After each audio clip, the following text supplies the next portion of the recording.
শুভ সন্ধ্যা বন্ধুরা, আমি কাবেরী চলে এসেছি আর একটা নতুন ঝকঝকে ব্লগ নিয়ে।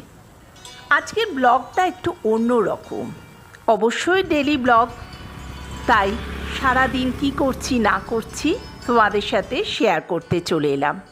এখন ঘড়িতে বাজে রাত 11টা। খুব বৃষ্টি হচ্ছে বাইরে, ঘুম তো আসছেই না।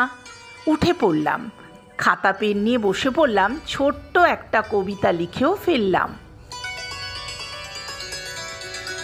সেই কবিতাটা তোমাদের শোনাতে চাই বন্ধুরা। আজকের এই ছোট্ট প্রয়াস, প্লিজ পুরোটা শোনো। এই ছোট্ট কবিতাটা শোনার আগে বন্ধ করে দিও না।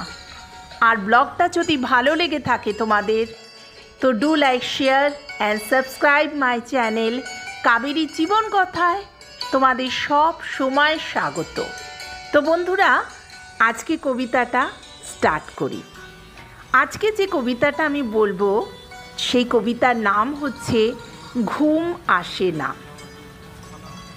সারাদিন কাজের পর মাগো চাদরের আবেশে নিজেকে মুড়ে ফেলতে চাই, কিন্তু ভগবানের কি পরিহাস দেখো, দু চোখের পাতা এক করতে গিয়ে সব সময় হোঁচট খাই। মাথার ভিতর কিলবিল করে স্মৃতির ভিড়, ধুলোতে চাপা পড়া বইয়ের পাতাগুলো ঝেড়ে ফেলে আবেগে ভেসে যায় আমার শির। অসহ্য যন্ত্রণা মাথায় অনুভব করে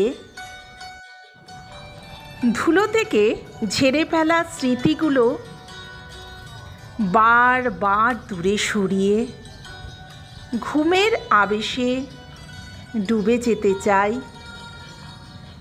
মাগো সারা দিন কাজের পর চাদরের আবেশে আমি নিজেকে মুড়ে ফেলতে চাই। নমস্কার।